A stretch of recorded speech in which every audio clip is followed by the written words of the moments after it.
This is Tellerman. Tellerman is a mystery. He was a figure I found and painted. I posted the original video on the other channel when I had it. Very few people watched it. So this is another repost, another re-edited video, but with a revised and improved story. So, the making of Tellerman.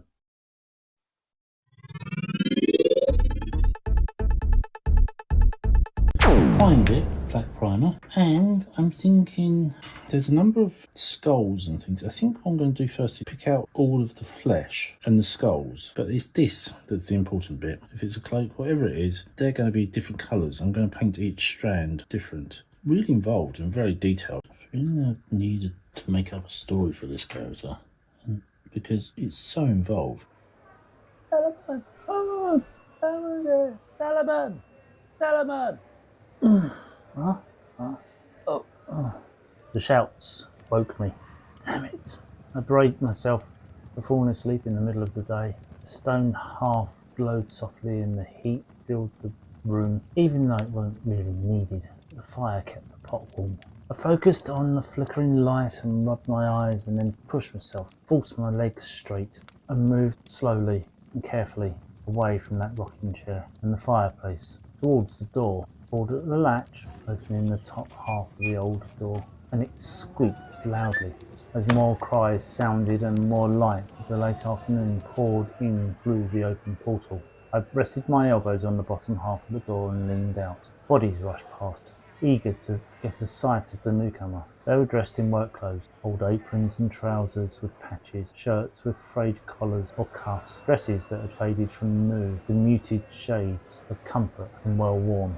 Tellerman is back! One of the street vendors called across the open paved street at me as he moved with more determination than haste. I simply waved him on, as if to aid his passage along, taking my time and pulling at the half-open door. I let the panel slam with a determined thump after me, and I set off after the last of them. The town had grown steadily over time, and it would prosper and remain long after me. The open square that usually housed a couple of shops and eateries, few wanderers and those playing at some board game, however, was filled with maybe 100, all crowding around the man, all eager for tales, for wares, and for anything else he had to offer. I moved through the children and mothers, past the mason and the cooper, waved at the smith and nodded at the miners and the market traders. All seemed to have abandoned their tasks in favour of the newcomer. Tellerman! I acknowledged the stranger. My voice sounded rusty, even to me, little used as it was this day. The traveller, who wore his usual yellow hat, with a broad brim and a red ribbon around the band.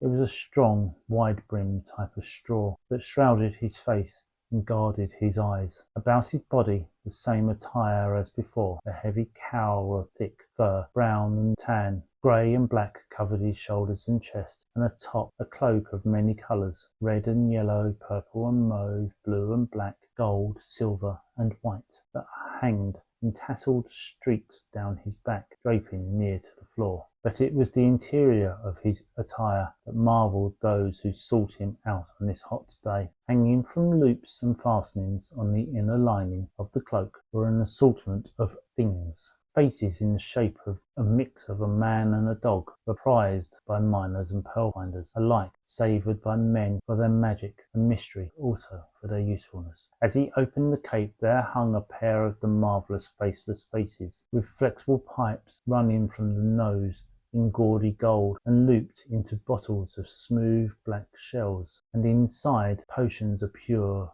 cold, clean air. The swimmers of the deep and the searchers of the caves alike now wore these faces and travelled further thanks to Tellerman's protections. One of the workers held his worn mask up to the wanderer, and it was taken without question. The interloper disconnected the bottle and replaced it without a word, without payment or barter. The man in the coloured cape simply changed the container and tucked away the depleted one, as he did each time he appeared. When the new masks were swapped out, the crowd moved in, children taking seats on the cobbles, despite the hot floor, eager to listen. "Questions," said the voice from deep within the brim upon his head. "I can but be among you a short time. I request just a few inquiries. Say 6, shall we?" Where'd you come from? A high-toned voice chimed in. A waste of the precious few permitted questions. Many groaned at the child's utterance, but they knew the answer, even before he gave it. Why, here, my friend, I have said before. It had been less than 10 times that the peddler had appeared in the town, and each time the same rules had applied. Trade first, then the questions.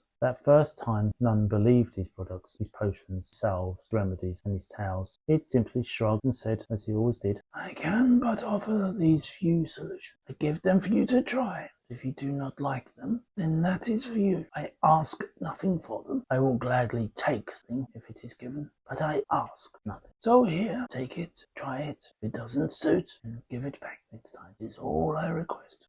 Anything that is given is returned next. If it is an ointment or a cream, then that cannot be returned. But the pot, the jar, or the container, I will collect from you. Then they asked him this and that, what and where, why and how. For the items he explained in detail, but to the personal and the puzzlements he deferred. How far have you travelled today? Not far, as I state. I am from here. I have not moved my feet much at all. The crowd murmur, for they know not who the trader is, and he is not an inhabitant of any home in the town. I raise my voice over the gabble of puzzled voices. When did you set out today, then? Oh, just a while ago. I had to arrange my wares for you, so I was a little delayed. Indeed, his appearance was well past the time of his last, but his wares were indeed more than those from when he first came. How do you make all these things? Asked the cobbler, looking at the tool he had been given that shone bright and new in his gnarled old knuckles. I acquire them, buy them, find them, appraise them in different ways for you. His answers were never short, but they often lacked a full answer.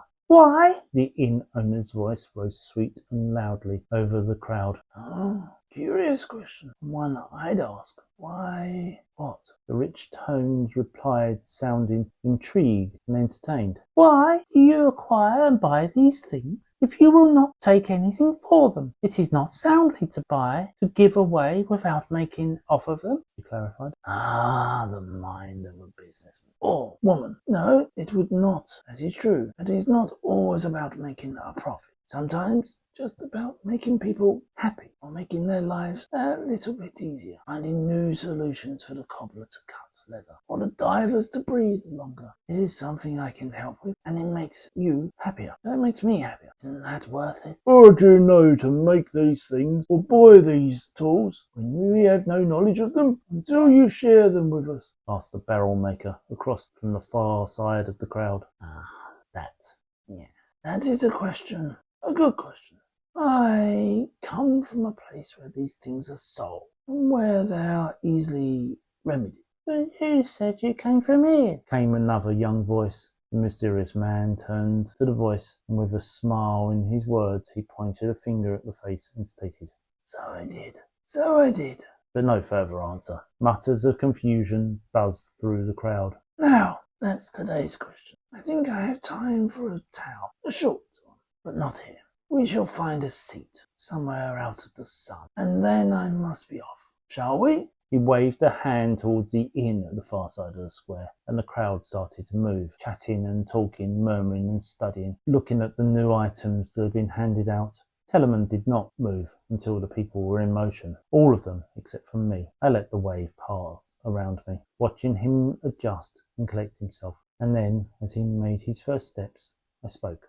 To clarify, his head lifted to regard me from under the wide brim, the mask pulled down, but the face still shrouded. I saw eyes bright and gleaming. The head tilt indicated he was listening. I expanded. If you say you are from here, and yet no one knows you, and you know how to make better leather cutter, a stronger hammer, or a mask to breathe underwater, then I would ask where you come from. He hesitated as he started to walk, took a breath, and then in answer he pushed the brim a little higher with a single finger, and the face behind showed the answer as much as the words. But the answer he gave was full and true. We walked slowly, with limp and hobble, with determination, but with slowness, as we followed the crowd, wanting their story, as they set up outside the inn, ready for the teller to start. He spoke clearly, but honestly, and he suggested we not give away our new shared confidences, and I had to agree. It seemed only fair, given that he,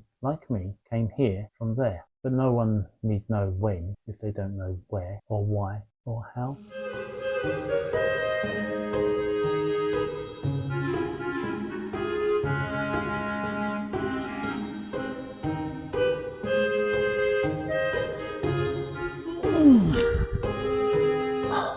There we go.